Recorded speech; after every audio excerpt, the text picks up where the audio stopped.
नमस्कार।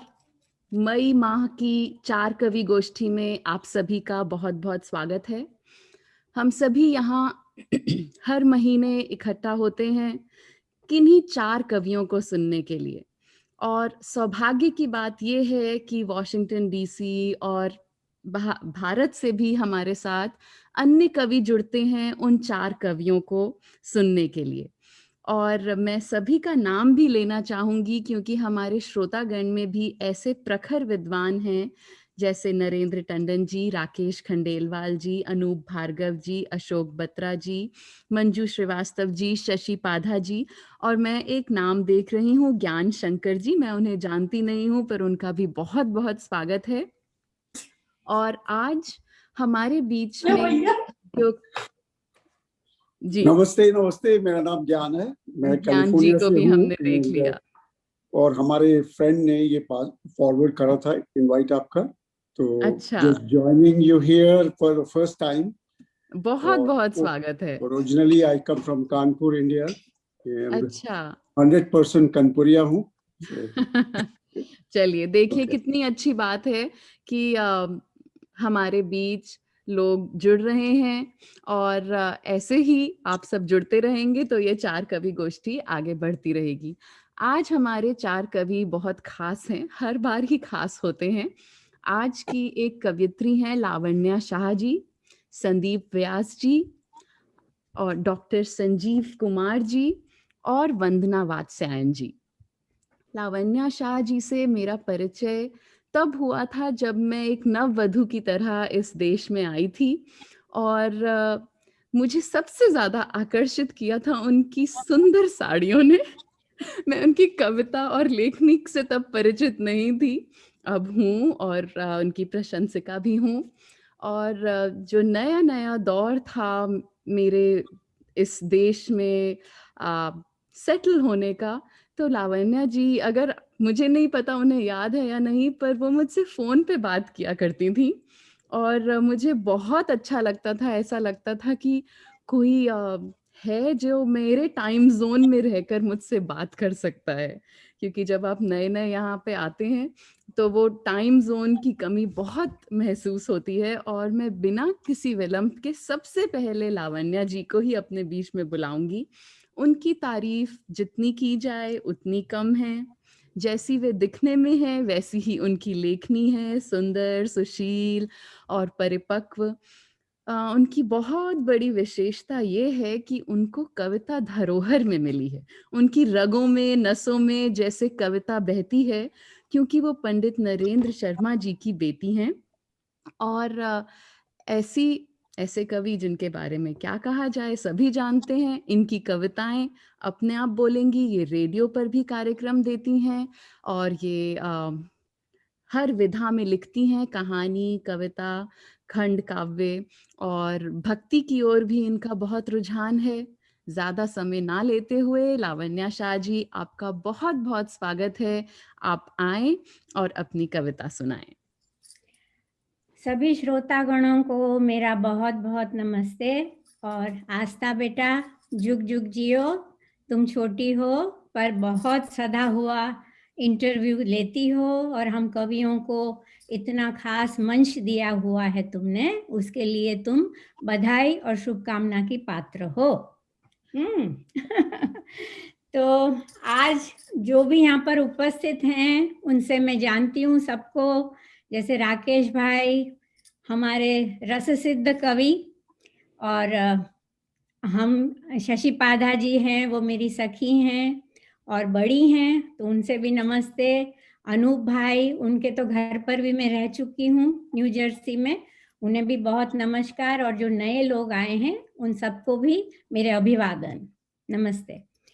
आज मैं सुनाना चाहती हूँ सबसे पहले आपको, जैसे कहते हैं कि गणेश जी को याद करो पहले, तो हम उनको तो याद करते ही हैं, देवी सरस्वती को याद करो। पर एक कविता मैंने लिखी है, वो सीता जी के ऊपर है। सीता जी के ऊपर तुलसीदास जी भी, बाबा तुलसीदास भी हाथ जोड़ दिए उन्होंने, क्योंकि माँ है आखिर में। तो एक बार जो आया था मन में यूं ही, तो वो मैंने लिख दिया था वो है संस्कृत में, आपको सुनाती हूँ अगर अनुमति दें तो। बिल्कुल जी। श्री सीता स्तुति है। सुमंगलिं कल्याणिं सर्वदा सुमधुरभाषिणीं वरदायिनीं जगतारिणीं श्रीरामपद अनुरागिणीं वैदेही जनकतनयां मृदुस्मिता उद्धारिणीं चन्द्रज्योत्स्नामयीं चन्द्राणीं नयनद्वय भवभयहारिणीं कुन्देन्दु सहस्र फुल्लां वारिणीं श्रीराम वामाङ्गे सुशोभिनीं सूर्यवंशमां गायत्रीं राघवेन्द्र धर्म संस्थापिनीं श्री सीता देवी नमोस्तुते श्रीराम वल्लभाय नमो नमः। हे अवध राज्य लक्ष्मी नमो नमः। हे सीता देवी त्वं नमो नमः नमो नमः नमो नमः। वाह वाह, बहुत सुंदर, बहुत सुंदर। बहुत सुंदर। धन्यवाद। आपने बहुत अच्छे से गाया भी। जी, संस्कृत के शब्द हैं ना, अपने आप बजते हैं। लावण्या जी, मैं आपसे पहली बार मिल रही हूँ। मेरा नाम आशा है। आपने जिन विश्लेषणों का सीता माँ के लिए उपयोग किया और बहुत ही सामयिक आपने जो है वो रिसाइटेशन किया, क्योंकि कल सीता जयंती थी, तो आपको बहुत बहुत नमन। बहुत नमन। और सीता माँ हैं, उन्होंने तो जैसे पूरे रामायण में ज्यादा बोली नहीं है, पर उनका प्रेजेंस हमेशा से सबसे उज्जवल रहा है, मुझे ऐसा लगता है। आपने बहुत ही उपयुक्त, बहुत ही सुंदर शब्दों में, जैसे आस्था ने आपका परिचय दिया, बहुत ही उपयुक्त आपको विरासत में मिली है कविता। हम सब बहुत आभारी हैं आपके। धन्यवाद। धन्यवाद, बहुत धन्यवाद। अब ये संध्या का समय है, तो मैं एक छोटी कविता सुनाती हूँ जो संध्या के नभ को समर्पित है। अरे वाह। कौन वह दबे पांव आती गगन विहारिणी सुंदरी, मधुहास का सौरभ कुमकुम कण बरसाती। कौन है वह सुंदरी? उषा की लजाई लाली लिए, कर पाश में अमृत घट लिए, छलकाती अंबर पर रागिनी, अल्हड़ प्रीति सी उन्मादिनी। कौन है वह सुंदरी? संध्या की सजीली सेज पर हृदय वीणा को झंकृत किए, हृदय के पाश आकर खोलती, मधुभार मुझ पर डालती। कौन वह सम्मोहिनी? संध्या। बहुत खूब, वाह वाह, क्या बात है। धन्यवाद। बहुत सुंदर शब्दों का इस्तेमाल, और आपकी वाणी भी बहुत मधुर है। धन्यवाद, बहुत धन्यवाद। मुझे ऐसा लग रहा है आप शायद सब आप सुन रहे हैं गाती तो भी मुझे, हैं। हाँ। आप गाती भी हैं, मुझे पता नहीं है, पर ऐसा लग रहा है कि आप गाती होंगी जरूर। नहीं, क्या होता है बेटा, जब लिखते हैं ना तो कभी कभी कुछ राग आ जाता है अपने आप, जैसे राकेश जी जानते होंगे इस बात को। हाँ, मेरे साथ कभी नहीं होता। नहीं होता? नहीं, होता है, होता है। अच्छा, और एक सुनाऊं कविता। ये मैंने मेरी पुस्तक में छपी है, पर मैंने कहीं पढ़ी नहीं है, और ये मैंने लिखी थी बहुत पहले उर्मिला के ऊपर। तो वातावरण ऐसा है कि जैसे लक्ष्मण जी के आने का समय हो गया, 14 वर्ष व्यतीत हो गए, राम जी तो आ ही रहे हैं माँ जानकी के साथ, किंतु उर्मिला जी अपने महल की ड्योढ़ी पर खड़ी हैं और असमंजस में हैं कि मैं क्या करूं। तो इतने में उनकी सखियां आ जाती हैं, तो वो कहती हैं, सरस करो श्रृंगार आली, सरस करो श्रृंगार, नाथ बिन तड़पत खाली, हवेली बगिया सारी, मन मंदिर की रखवाली राह तके है बेचारी। बहु दिन से बिछुड़े पिया प्यारे, लाएंगे सांझ सिंदूरी। आंखें भ्रमर वे फुलवारी, भीगेगी रस्में क्यारी। मेरा सरस करो श्रृंगार हाँ। सखी, मेरा सरस करो श्रृंगार। बहुत खूब। मेरा सरस करो श्रृंगार सखी, कि उन्हें भावे मेरा भेष। मेरे केश में मुक्ता गूंथो, बिखरी स्याही को सुलझा दो। हीरक कणिका चमके दमके, ऐसा कर दो वेश। लाल चुनरिया झीनी उस पर, स्वर्ण रजत बिखरा दो। श्वास टके ऐसी कंचुकी, आज मुझे पहना दो। झांझर झमके कंगना खनके, कुंडल सोहे झालर से। मृदु पदचाप उठता गिरता श्वास, छिप जाए अलंकारों में। आज सजा क्या बात है। मोहे सखी ऐसे, लागू मैं महारानी सी। मेरे प्रियतम प्राण दुलारे, हैं मेरे राजा मैं रानी सी। उमग रहा मन ऐसे आली, करनी है कितनी बातें, पर हाथ है मेरे खाली।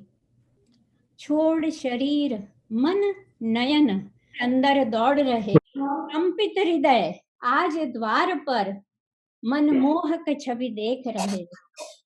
अब लक्ष्मण जी आ गए हैं द्वार पर, तो कहती है, हाय सखी प्रियतम मेरे क्या, मुझ तापस्वी को देखेंगे।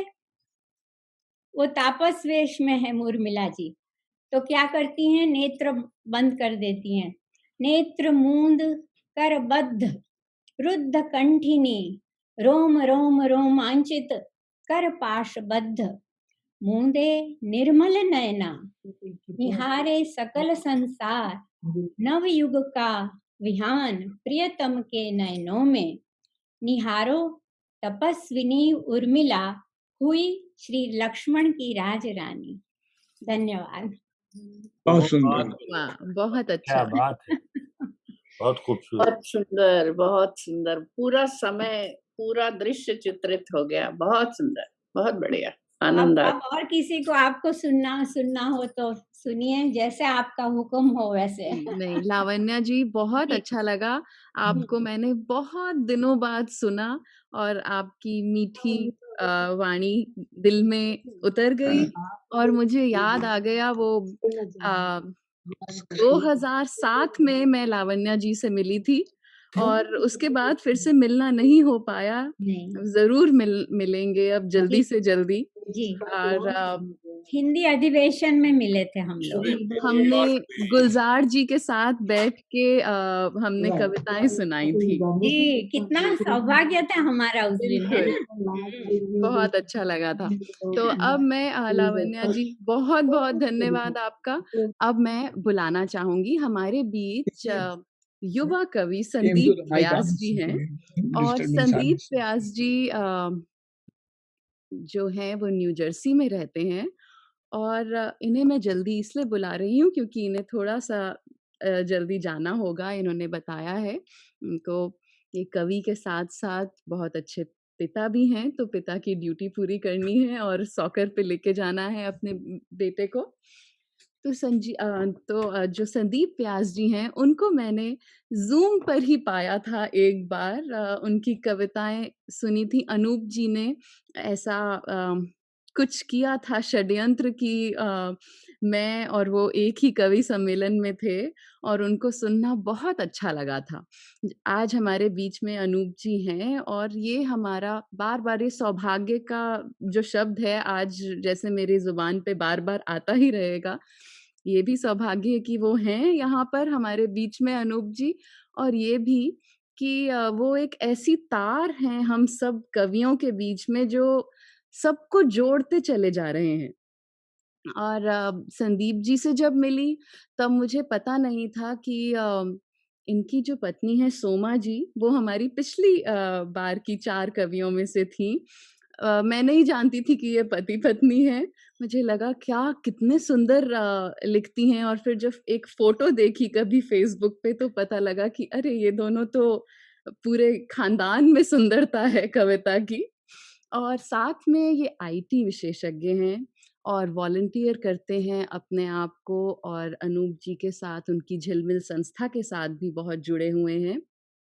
और ज़्यादा ना बोलते हुए इतना ही कहूँगी ये उदयपुर की सुंदर झीलों की नगरी से हैं और वैसी ही झील जैसी कोमलता और एक जो जब आप झील को देखते हैं जो पीसफुल जो चीज़ आती है वही मुझे इनकी कविताओं में लगी। मुझे नहीं पता ये आज कौन-सी कविताएँ हमें सुनाएँगे पर हम संदीप जी आपका स्वागत करते हैं। आप आएँ और अपनी कविताएँ हमें सुनाएँ। थैंक यू सो मच आस्था। आपने इतना अच्छा प्लेटफॉर्म क्रिएट करा है सबको जोड़ने के लिए और अनूप जी तो यहाँ है ही। अनूप जी के लिए क्या कहा जाए, वो गुरु हैं, मेंटर हैं बड़े भाई हैं, पिता समान हैं। जितना कहा जाए उतना कम है। और अनूप जी आपकी वजह से मैं लिखता आया हूँ, पर अनूप जी ने जब कविताएं पढ़ी और सराहा तो उस पे एक बड़ा संबल मिला और वहीं से फिर एक शुरुआत हुई अनूप जी की देखरेख में। और राकेश जी आज हैं, टंडन जी हैं, शशि पाधा जी हैं, लावण्य जी आपको मैंने आज पहली बार सुना, मेरा सौभाग्य। और बाकी सब अग्रज लोगों को, कवियों को मेरा नमस्कार। ज़्यादा वक्त नहीं लेते हुए 3 कविताएं पढ़ूंगा आपके सामने। और तीनों कविताओं का एक पर्पस है कि अपने देश में आज जो घटित हो रहा है और जिस दौर से हमारा देश गुजर रहा है, हम आशा करते हैं कि ये दौर जल्दी खत्म हो जाए और हमारा देश आगे बढ़े। पर जिस व्यथा से आज वो गुजर रहा है उस पर एक कविता है मेरी कि गुजरता शहर।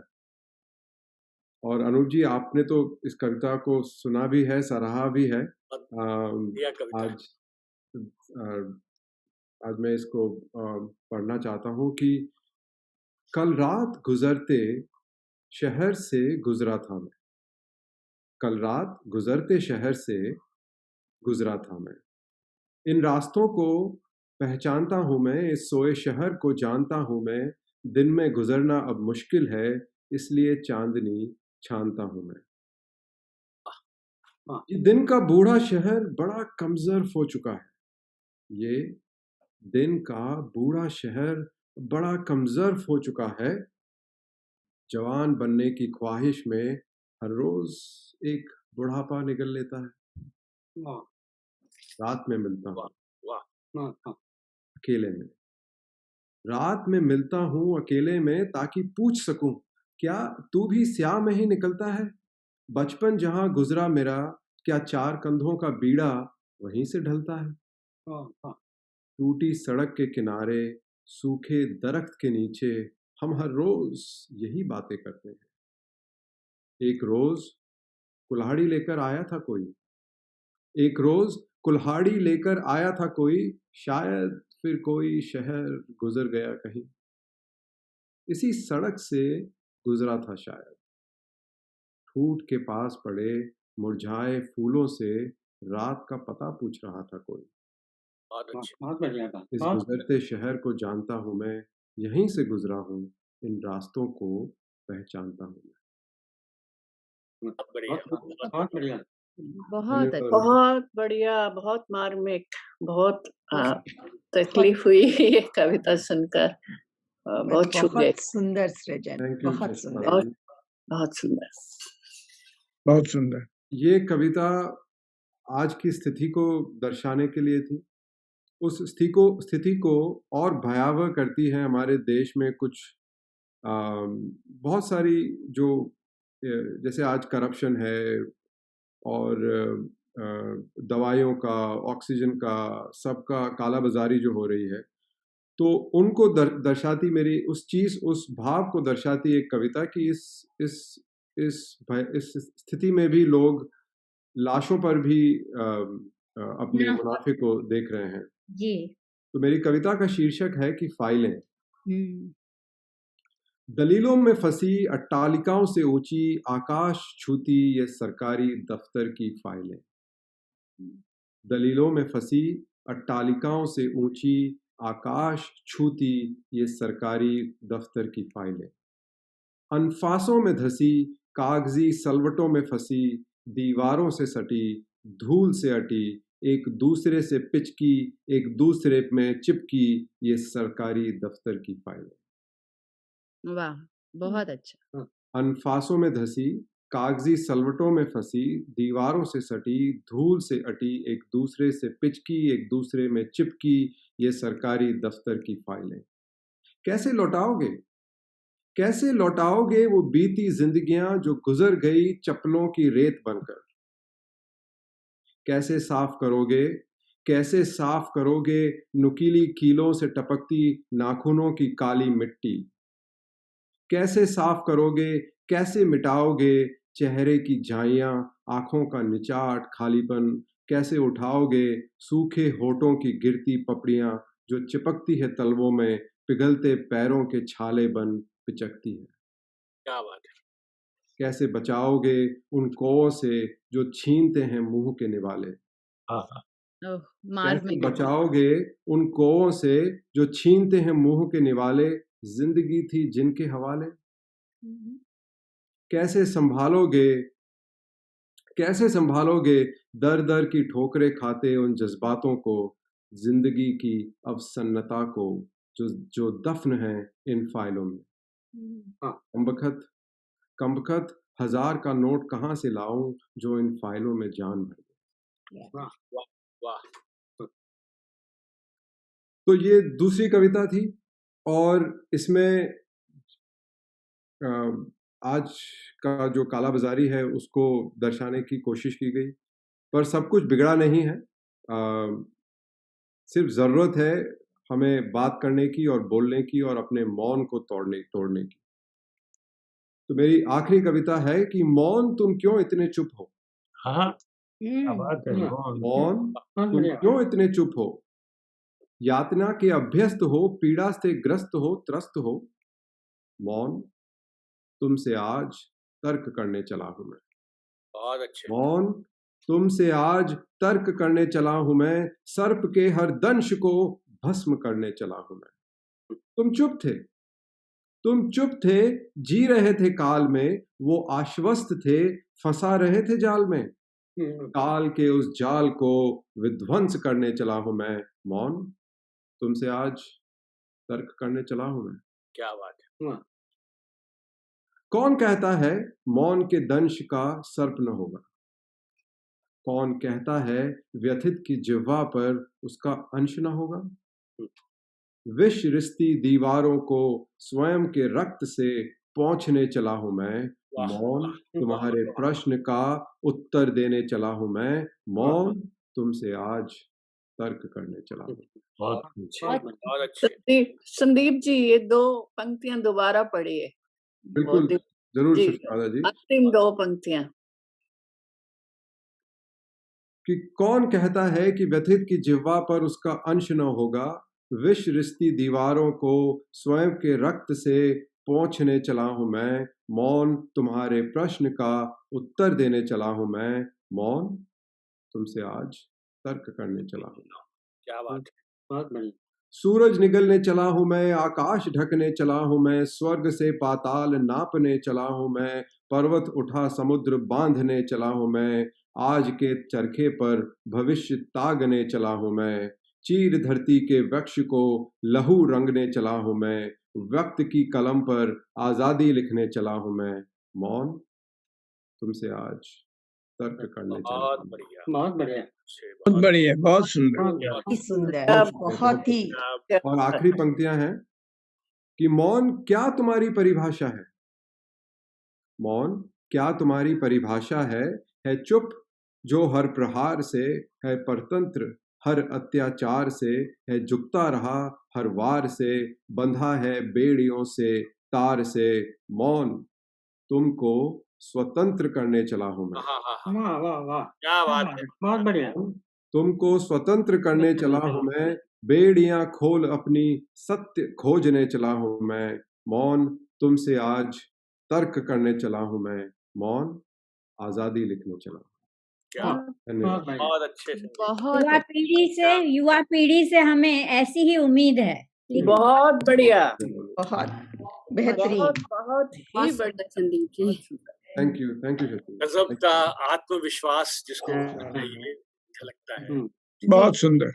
बहुत अनूप जी, अनूप जी, हमारी अगली शाम न्यू जर्सी में ही होगी अब। चलिए स्वागत है। स्वागत है राकेश जी। बहुत Thank बढ़िया। संदीप जी ने इतनी अच्छी कविता सुनाई कि मुझे ऐसा लग रहा है मैं मौन ही हो गई। कुछ बोलने को बचा ही नहीं। पर बहुत बहुत अच्छा लगा। हमेशा आपको जब भी सुनते हैं संदीप जी अच्छा ही लगता है। और फिर से एक बार सभी सुनने वालों का भी बहुत-बहुत धन्यवाद। आप शायद देख नहीं पा रहे थे सबको, पर मैं देख रही थी। कोई ताली बजा रहा था और कोई किसी का गला रुंध रहा था आपकी कविता से। तो संदीप जी, आपका बहुत-बहुत धन्यवाद कि आपने अपने बहुत व्यस्त समय से पूरा जो स्केड्यूल है उसमें से हमारे लिए समय निकाला। आज हमारे बीच एक ऐसे कवि हैं, ये मैं ज़ूम की देन मानती हूँ, जिनको मैं कभी भी मिली नहीं, मैंने उनको कभी देखा नहीं, लेकिन उनका परिचय कराया मेरे पिताजी ने मुझसे। और वो भी ऐसे कि उन्होंने कहा कि आपकी 4 कवि गोष्ठी है, तो मेरे मित्र अभी यूएस में हैं, उनको ज़रूर बुलाइएगा। और पिता का कहा टाला नहीं जा सकता, नहीं तो डाँट पिटेगी। लेकिन मैं जानती हूँ मैंने बहुत अच्छा किया है बुला के। हमारे बीच में डॉक्टर संजीव कुमार जी हैं। मैंने उनसे कहा अपना छोटा-सा परिचय दीजिएगा। तो परिचय जितना मर्ज़ी छोटा कर लूँ, वो छोटा हो ही नहीं पाएगा, क्योंकि Sanjeev Kumar ji MCom, LLB, PhD, एफसीएमए, FCS, आगे ना जाने कितना कुछ उन्होंने पढ़ा हुआ है। 13 प्रबंध काव्य हैं, 40 काव्य संग्रह हैं, कविता संग्रह, आलोचना ग्रंथ, संपादित ग्रंथ, अंग्रेजी में भी उनके संपादित ग्रंथ, और साथ ही वो इंडिया नेट बुक्स के डायरेक्टर हैं, साहित्यिक पत्रिका अनुस्वार के संपादक हैं, और न जाने कितने कुछ हैं। जो भी हैं वो हमें हमारे सामने आके कविता सुनाएं। हमारा पुनः आज का शब्द मेरा सौभाग्य ही है। तो आज सौभाग्य है कि डॉक्टर संजीव जी हमारे बीच में हैं। वैसे ये मूलतः भारत के निवासी हैं, लेकिन आजकल अपने बच्चों से मिलने यहाँ यूएस आए हुए हैं, और इसीलिए हमारा भी इनसे जुड़ना हो पाया। और फिर से सिर्फ एक ही हम में से हैं जो ये तार जिनकी बात हो रही थी, वो इनको जानते हैं। अनूप जी, आप किसे नहीं जानते और आपको कौन नहीं जानता। तो संजीव जी, मैं ये बता दूं कि अनूप जी काफ़ी बायस भी हैं। जिन लोगों को जानते हैं उनको सुनने आते हैं, इसलिए उन्होंने जैसे ही पढ़ा आप 4 कवि आज के आ रहे हैं, उन्होंने कहा मैं सबको जानता हूँ, ज़रूर आऊँगा सुनने। तो संजीव जी, आपका बहुत-बहुत स्वागत है। आप आएँ और अपनी कविता हमें सुनाएँ। धन्यवाद आस्था जी, और धन्यवाद नवल हरीश जी को कि हमें आपस में मिलने का सौभाग्य मिला। पटल पर उपस्थित अनूप जी और अन्य सभी वरिष्ठ साहित्यकारों को मेरा अभिवादन, और विशेषकर ज्ञान जी को जो कानपुरिया हैं, तो मैं उनको ये बता दूं कि मैं भी ओरिजिनली कानपुर का ही हूँ, तो उनको विशेष नमस्कार। आज अपने काव्य पाठ की शुरुआत में अपने जीवन की पहली प्रकाशित रचना के साथ करना चाहता हूँ, जो 1975 में प्रकाशित हुई थी, जब मैं 15 वर्ष का था। तो रचना कुछ इस प्रकार है। प्राण तेरे प्राण की मैं एक इच्छा हूँ, प्राण तेरे प्राण की मैं एक इच्छा हूँ, द्वार पर तेरे खड़ी हूँ मैं प्रतीक्षा हूँ। वाह वाह वाह। शून्य है पथ स्नेह लथपथ, देखती रथ में प्राण तेरे प्राण का प्रण लेखती अथ में। वाह। स्नेह के उपमान की नृत्य एक शिक्षा हूँ, द्वार पर तेरे खड़ी हूँ मैं प्रतीक्षा हूँ। देखती हूँ मौन लोचन मौन सम्मोहन, प्राण तेरे प्राण का दुख और आकुल मन। देखना पथ छोड़ दूं क्यों वो अनिच्छा हूँ, द्वार पर तेरे खड़ी हूँ मैं प्रतीक्षा हूँ। शक्ति जब तक स्नेह तब तक पल रहा प्रतिपल, शक्ति जब तक स्नेह तब तक पल रहा प्रतिपल, प्राण तेरे प्राण का मैं क्रोध हूँ कोमल। रूप की मधुरागिनी हूँ सबल वक्षा हूँ, द्वार पर तेरे खड़ी हूँ मैं प्रतीक्षा हूँ। वाह वाह। तो यहाँ से हमारी काव्य यात्रा प्रारंभ हुई थी और जो कुछ मेरे से बनता गया लिखता गया। अभी लेटेस्ट जो परिस्थितियां चल रही हैं उन समकालीन विषयों पर भी मैंने एक दो कविताएं लिखी हैं, तो वो मैं आपके सामने प्रस्तुत करता हूँ। पहली कविता का शीर्षक है सन्नाटा क्यों है। थोड़ा प्रतीकात्मक तरीके से लिखा है, आशा है आप समझ जाएंगे हम किसको क्या कह रहे हैं। इतना सन्नाटा क्यों है तुम्हारे घर में, इतना सन्नाटा क्यों है तुम्हारे घर में, जबकि सारी दुनिया में मचा है कोहराम। देखो तो दुनिया रोती है, आहत हैं देश, कराहते हैं लोग, मर रहे हैं लोग, भय का भयंकर माहौल बना है। अमेरिका हो या यूरोप, रूस हो या ब्राजील, भारत हो या जापान, हर कहीं है त्राहिमाम। पर हे लाल मुनि तुम मौन क्यों हो, पर हे लाल मुनि तुम मौन क्यों हो, जैसे मात्र एक तमाशबीन। जाने क्या परिकल्पना, जाने क्या योजना, शायद विश्व विजेता बनने का सपना। एक के बाद दूसरी, दूसरी के बाद तीसरी लहर आए जा रही है, कोरोना को और भयावह बनाया जा रही है और लगातार बनाकर पंग और लाचार सैकड़ों और लाखों को ढकेलती जा रही है मौत के मुंह में।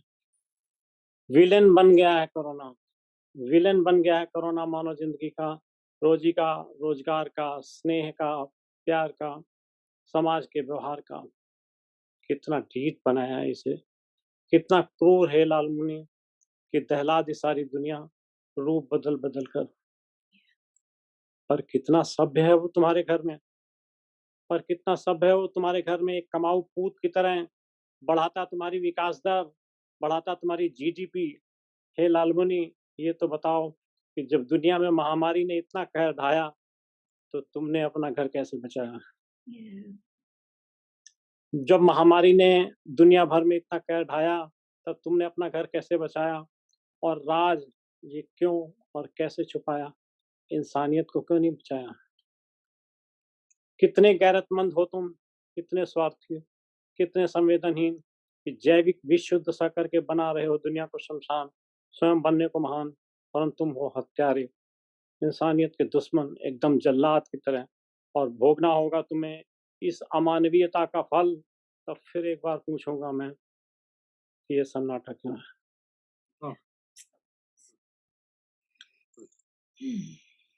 एक ऐसी ही कविता है जो हम सब की इच्छा होती है और आजकल जो हम देख रहे हैं किस प्रकार से हो रहा है, तो उसी का एक चित्र है। जीवन की अंतिम यात्रा में बस इतनी सी कामना की थी, जीवन की अंतिम यात्रा में बस इतनी सी कामना की थी कि मेरे अपने, मेरे मित्र, मेरे संबंधी मुझे प्रेम से ले जाएंगे शमशान अपने कंधों पर, कहते हुए राम नाम सत्य है, और करेंगे मेरा अंतिम संस्कार सम्मान के साथ। परंतु ये क्या, आज पड़ा है मेरा 100 और 4 कांधे नहीं है मेरी अंतिम यात्रा के लिए।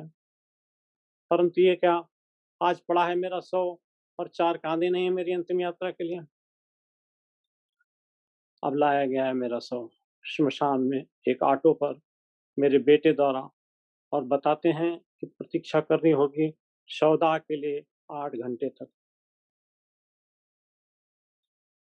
आखिरकार मेरी चिता बन तो गई है, पर कैसे दी जाएगी पंचाग्नि, 5 लोग तो हैं ही नहीं। पर क्यों रोता हूँ मैं नश्वर देह से, क्यों है इतना मोह, मेरी आत्मा तो अजर अमर है। फिर भी हे ईश्वर ये क्या किया, हे ईश्वर ये क्या किया, क्यों मेरे प्राण ले लिए करुणा काल में। बुलाना ही था तो बुला लेते, थोड़ा पहले या थोड़ा बाद में।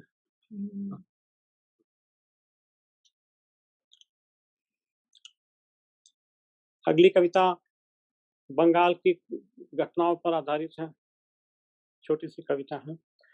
हमने सुना है इतिहास से कि जब आते थे विदेशी आक्रांता हमारी इस धरती पर, तो वो करते थे मारकाट, लूटपाट, बलात्कार और आगजनी। रौंद देते थे हमें अपने क्रूर कदमों तले, और कभी कभी तो बनाते थे मुंडमाल।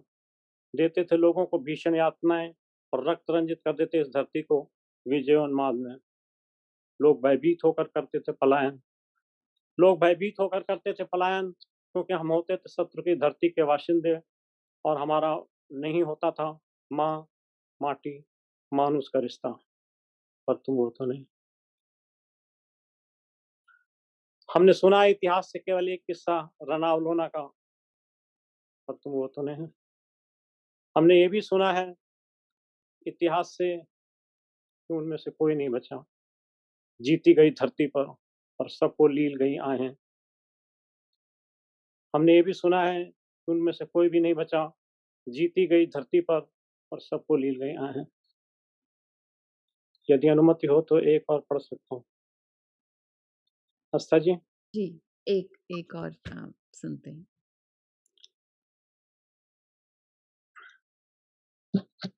हमें आवाज तो दो, हमें आवाज तो दो कि करा सके हम, हमें आंसू तो दो कि रो सके हम, हमें सांसें तो दो कि थोड़ा जी सके हम। सब लेते ही जा रहे हो हमसे, सब लेते ही जा रहे हो हमसे, हमारी ताकत, हमारी इबादत, हमारी जिंदगी के सहारे, अग्रज हमारे बंधु और भाई। ये कैसी आफत आई, ये कैसी सामत आई कि मिट रही हैं भरोसे की कड़ियां और कस रही हैं आघातों की बेड़ियां। कसमस आता मन, पछाड़े खाता मन, पागल सा है पर हंसता नहीं, रोता भी नहीं।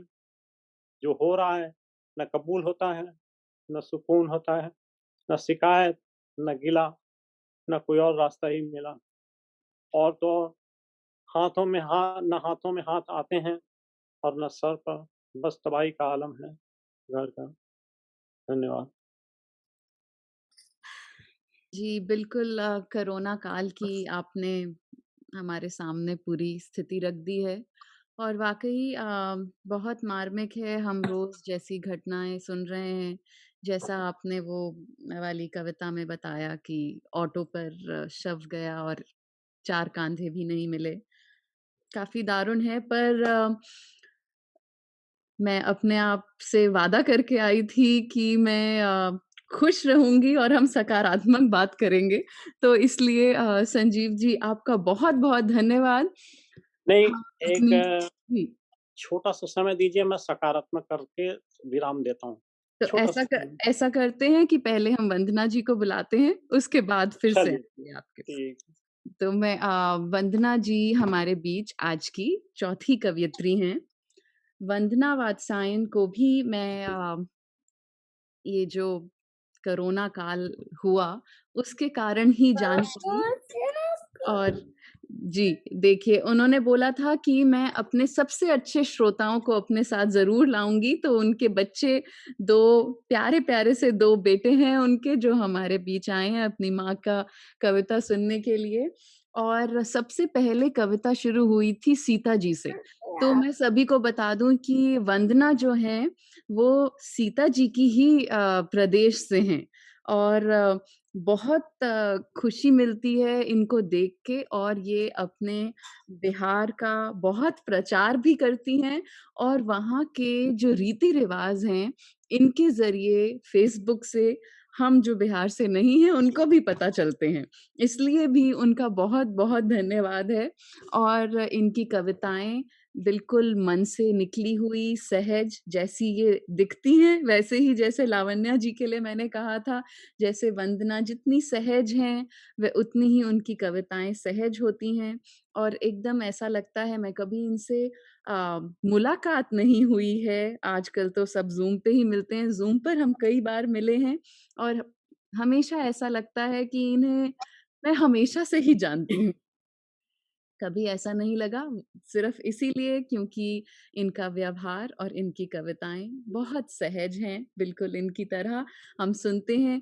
आपका बहुत-बहुत स्वागत है वंदना जी। आप अपने बिहार की महक लेके आएँगी हमारे साथ। आइए, अपने आप को अनम्यूट कीजिए, अगर आपका बच्चा बोलेगा तो कोई बात नहीं, आपकी ही छवि है। ओके, नमस्ते आस्था। पहले तो बहुत-बहुत धन्यवाद क्योंकि आपने मुझे यहाँ बुलाया।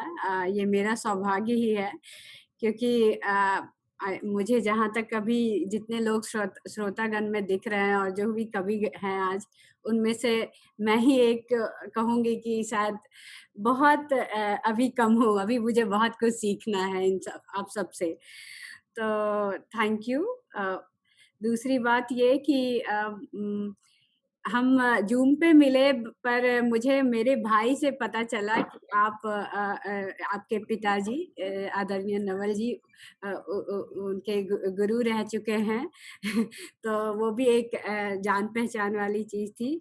और तीसरी बात कि मेरी जो साहित्य में रुचि थी बट कुछ दिनों से लगभग 6-7 वर्ष से कहें तो वो थोड़ी बहुत कम हो चुकी थी। पर इन सब के लिए सबसे ज़्यादा आभार अनूप जी का क्योंकि उन्होंने मुझे जोड़ा, बहुत लोगों से जोड़ा और हर जगह बताया कि कभी कुछ गलती हुई तो उस पे भी बताया, जो कि मेरे लिए मुझे लगता है कि ऐसा कम ही लोग कर पाते हैं और ऐसा कम ही लोगों को मिल पाता है कि आपके साथ कोई वैसे लोग हों जो आपकी गलतियों पे आपको बताएं। क्योंकि आजकल की दुनिया ये है कि आप कुछ भी लिखें, कुछ भी लिखें, अच्छी चीज़ें या थोड़ी कम स्तर की, पर आपको लोग वाह-वाह ही कहेंगे, पर वैसे बहुत कम लोग होते हैं जो आपको टोकते हैं कि ऐसा है तुमने कि गलती निकालने वाले बहुत मिलेंगे, पर गलती को सुधारने वाले और फिर आगे बढ़ने का बढ़ावा रास्ता देने दें। वाले हाँ, बहुत राइट। कम मिलेंगे। हाँ। और ऐसे ही आज हमारे बीच सच में जो आपने कहा अनूप जी हों, राकेश जी हों, जी। नरेंद्र टंडन जी हों, लावण्या जी हों, मंजू श्रीवास्तव जी हों, शशि पाधा जी हों और मैं नाम देख रही हूँ हमारे बीच हमारे एरिया की और भी कवयित्रियाँ जुड़ी हैं, अमिता तिवारी जी, सुरेखा विद जी, उन सभी का बहुत-बहुत धन्यवाद क्योंकि ये सब हम सबको प्रोत्साहित ही कर रहे हैं। जी, जी, बिल्कुल। और वंदना आप जैसी भी हैं, कवयित्री हैं, मैं एक बात बताना भूल गई कि ये बहुत अच्छी फ़ोटोग्राफ़ी भी करती हैं। कभी आप इनके फ़ेसबुक पेज पर इनके खींचे हुए चित्र देखें, तो आपको लगेगा कि वो अपने आप में एक कविता है। तो अब आप अपनी कविता सुनाएँ। बिल्कुल। तो मेरी पहली कविता है गंगा कविता। मुझे लगता है आप में से कुछ लोग सुन चुके हैं इसे, पर मैं बहुत फिर भी बहुत बढ़िया है। सुनाऊंगी। शीर्षक है गंगा। गंगा की कलकल धारा कहती तू रुक जा रे, गंगा की कलकल धारा कहती तू रुक जा रे, मैं कहती गंगा तू बहती जा रे।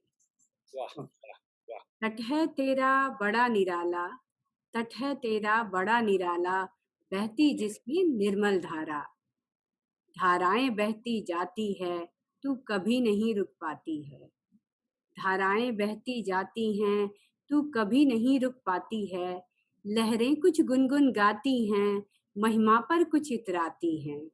पदनख की याद दिलाती हैं, तेरी पावन गरिमा में स्वर में अपना राग मिलाती है। मैं शांत पाथनी हास त्राश में जीवन ढोती चलती हूँ। मैं शांत पाथनी हास त्राश में जीवन ढोती चलती हूँ। करती हूँ नमन पुण्य सलील अपराध बोध दोहराती हूँ। मेरी कुंठा में पतित पावनी तुम मत अपना झाग भरो। मेरी कुंठा में पतित पावनी तुम मत अपना झाग भरो। बहती जाओ सागर तट में, सागर में सलिल सुहाग भरो। बहुत बढ़िया। बहुत खूब। धन्यवाद। तेरे तट पर मानव संतति, तेरे तट पर मानव संतति कीर्ति गाथा गाएंगी, निर्मल जल में तन मन धोकर मानवता फिर इतराएगी, मानवता फिर इतराएगी। क्या बहुत बढ़िया। बहुत सुंदर। बहुत अच्छे, बहुत अच्छे। वंदना बहुत बहुत सुंदर, धन्यवाद। बहुत सुंदर, बहुत सुंदर। तो दूसरी कविता है जो हम वक्त के बहुत पाबंद होते हैं, जून पे भी या कहीं और भी। तो वैसे ये वक्त वो वक्त नहीं है, जिस वक्त की मैं बात करूं जो कविता में है वो दूसरे वक्त की चीज है। तो चलते हैं कविता की ओर। शीर्षक है वक्त। वक्त किसी का नहीं होता, वक्त किसी का नहीं होता, आज तुम्हारा है कल मेरा होगा। वक्त किसी का नहीं होता, आज तुम्हारा है कल मेरा होगा। तुम इतराना मत, तुम इतराना मत, ना मैं घबराऊंगी। तुम इतराना मत, ना मैं घबराऊंगी, क्योंकि वक्त पलटता है, लोग भी पलटते हैं। वक्त पलटता है, लोग भी पलट जाते हैं। आज तुम्हारी जय जयकार करेंगे, आज तुम्हारी जय जयकार करेंगे, कल तुम्हें भी कटघरे में घसीटेंगे। ये छोटी वक्त। तीसरी कविता से आखिरी लाइनें फिर पढ़िए। आखिरी लाइन थी है जी। वक्त पलटता है, लोग भी पलट जाते हैं। वक्त पलटता है, लोग भी पलट जाते हैं। आज तुम्हारी जय जयकार करेंगे, आज तुम्हारी जय जयकार करेंगे, कल तुम्हें भी कटघरे में घसीटेंगे। कल तुम्हें भी कटघरे में रख दिए। तो तीसरी कविता है जो कि अभी लॉकडाउन है और हम सब का जैसे अमेरिका में इधर जब से वैक्सीनेशन हुआ तो हम सब चाहते थे कि थोड़ी बहुत अगर कुछ ठीक हो तो हम इंडिया की ट्रिप लगाएं, अपने माँ बाप से अपने माँ पिता से मिले। तो हम इसी उम्मीद में थे, पर अभी जैसी सिचुएशन है, जैसी परिस्थिति है, वहाँ तो हम नहीं मिल पाते हैं। तो ऐसे समय में एक चीज याद आता है जो कि कभी जब हम घर जाते हैं तो हम काफी थोड़े बहुत इग्नोरेंस होते हैं। लाइक कभी हम कहते हैं कि अच्छा ठीक है, मम्मी अगर माँ है तो किसी को बुलाना चाहती है तो कहते हैं अच्छा बाद में मिल लेंगे, थोड़ी देर बाद आराम से मिलेंगे।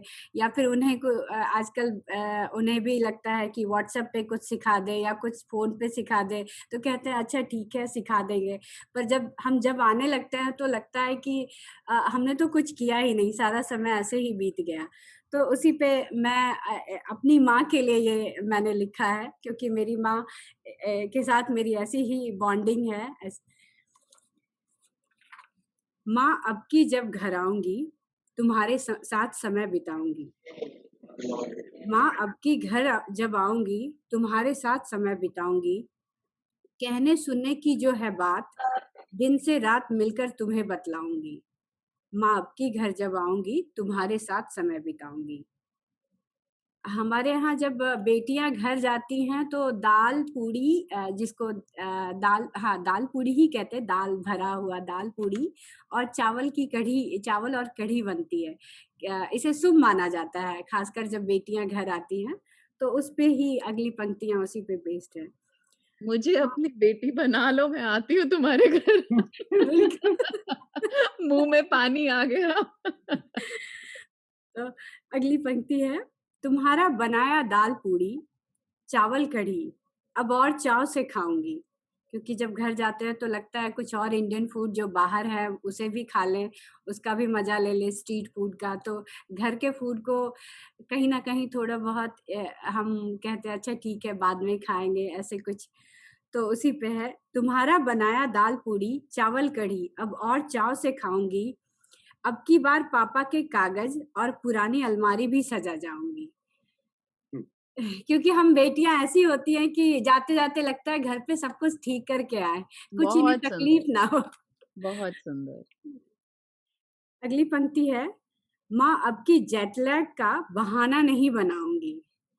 माँ अब की जेटलैग का बहाना नहीं बनाऊंगी, फोन पर कुछ नया ऐप सिखला जाऊंगी। माँ अब की घर जब आऊंगी, तुम्हारे साथ समय बिताऊंगी। अच्छा। बहुत अच्छी, बहुत ही प्यारी। बहुत सुंदर रचना, बहुत ही सुंदर। ये रियलिटी है हर बेटी और माँ के रिश्तों की। बहुत सुंदर वंदना, बहुत सुंदर। धन्यवाद। मैं हमेशा पूरी अपने कविता पिताजी में की अलमारी साफ करती थी जब जाती थी, तो फिर कुछ सालों के बाद उन्होंने मुझे कहा मत छेड़ो मेरी चीजें। मैंने कहा पिताजी क्यों? तो कहने लगे सुविधा होती है, जो चीज जहाँ पड़ी है मुझे वहां से उठाता हूँ तो सुविधा होती है। तो मुझे तुम्हारी पंक्तियों से वो, मैं सफाई करती ही थी उनके चारपाई के आगे पीछे, और वो कहते थे नहीं ये मेरी सुविधा के लिए ये सारी चीजें हैं, तो इनको ऐसे ही रहने दो। तो बिल्कुल। तुम्हारी पंक्तियों से ये बात मुझे याद आ गई आज। बहुत सुंदर, बिल्कुल ठीक कहा शकी जी, बहुत। हाँ बिल्कुल, कहते थे नहीं मेरी छड़ी यहीं रहने दो, सुविधा होती है। वंदना जी एक और कविता सुनाइए, अभी आपके पास समय है। अच्छा, छोटी सी कुछ पंक्तियां हैं। बिखरती हूँ और खुद ही समेट लेती हूँ, बिखरती हूँ और खुद ही समेट लेती हूँ, जिंदगी तुझे हर रोज सहेज लेती हूँ। क्या बात। वाह वाह वाह वाह, बहुत अच्छी। ये लाइफ लेसन है मेरे लिए। हर रोज हम माएँ ऐसी होती है छोटे छोटे बच्चों के साथ, बहुत कुछ कभी कभी लगता है कि कुछ है नहीं, सब कुछ बिखरा हुआ है, फिर थोड़ी हिम्मत जुटा के फिर हम लग जाते हैं अगले सुबह के लिए। तो बस यही है अभी। और इतनी अगर छोटी छोटी सुनाई है तुमने, तो एक और छोटी सुनाओ, ये तो 2 पंक्तियां ही थी। एक कविता और है, अभी कुछ ही दिन पहले कोरोना काल में ही लिखा था मैंने। आज ध्वनि में दुख है, आज ध्वनि में दुख है, प्रसिद्धि में ग्लानि है, लेकिन मेरे गाल पर जो आंसू अब जल रहे हैं, लेकिन मेरे गाल पर जो आंसू अब जल रहे हैं, वो दिल के उस सन्नाटे में बसने वाले गहरे विचार हो सकते हैं। ये वो विचार हैं, ये वो विचार हैं जो लोगों के विलाप और उनके अंतिम सांसों की बारंबार गुहार से निकले हैं। तुम्हें नहीं लगता तुम्हारे भीतर भी कुछ कचोटता होगा? तुम्हें नहीं लगता तुम्हारे भीतर भी कुछ कचोटता होगा? या फिर सपने में वो सारी बेनाम आत्माएं जिन्हें इच्छा के विरुद्ध मृत्यु मिली, आंखों के सामने मंडराती होंगी?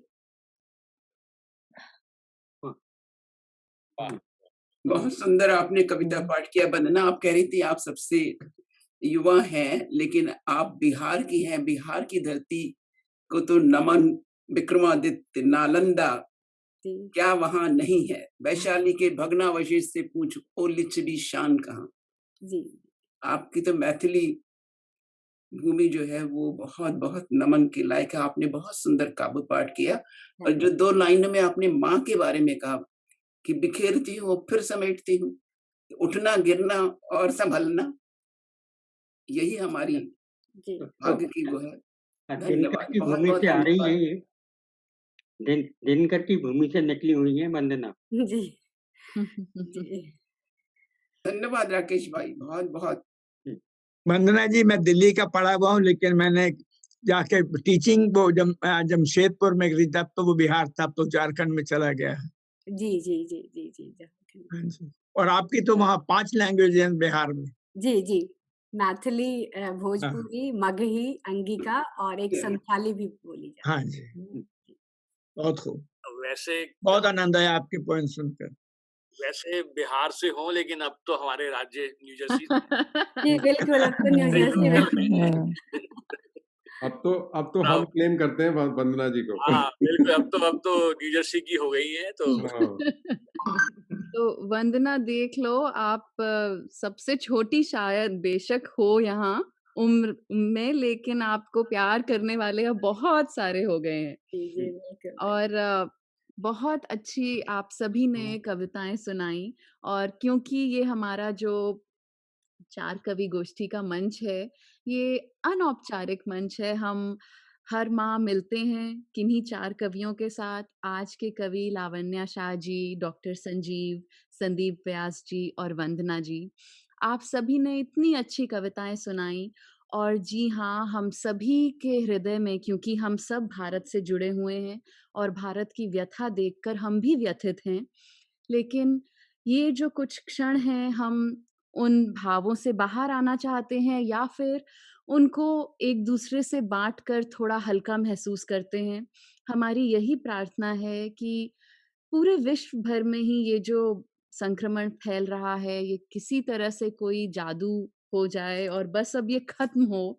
हम सब पहले की तरह हम बेटियाँ अपने माँ-बाबा के घर जा पाएँ और माता-पिता यहाँ हमसे मिलने आ पाएँ, यही वो है। और जब तक ऐसा नहीं हो पा रहा, फिर से कहूँगी, बार-बार आज कह रही हूँ कि आप सभी, मैं सबके नाम लेना चाहूँगी, मंजू श्रीवास्तव जी, राकेश खंडेलवाल जी, आशा चांद जी, लावण्या जी, अमिता तिवारी जी, अनूप भार्गव जी, अशोक जी और अलका बत्रा जी, रवि ग्रोवर जी हमारे साथ पहली बार जुड़े हैं, संदीप जी, शकुंतला जी हमारे साथ कैलिफ़ोर्निया से जुड़ी हैं, शशि पाधा जी, सुरेखा विद जी, उमेश अग्निहोत्री जी और वंदना वात्सायन जी, आप सभी जो हमसे जुड़े, आपका जो स्नेह है, आप जानते नहीं हैं कि आप इस कार्यक्रम में आकर मुझे भी मनोबल देते हैं और जो हमारे कवि आते हैं, उनको भी कितना प्रोत्साहित करते हैं। आप सभी का बहुत-बहुत धन्यवाद।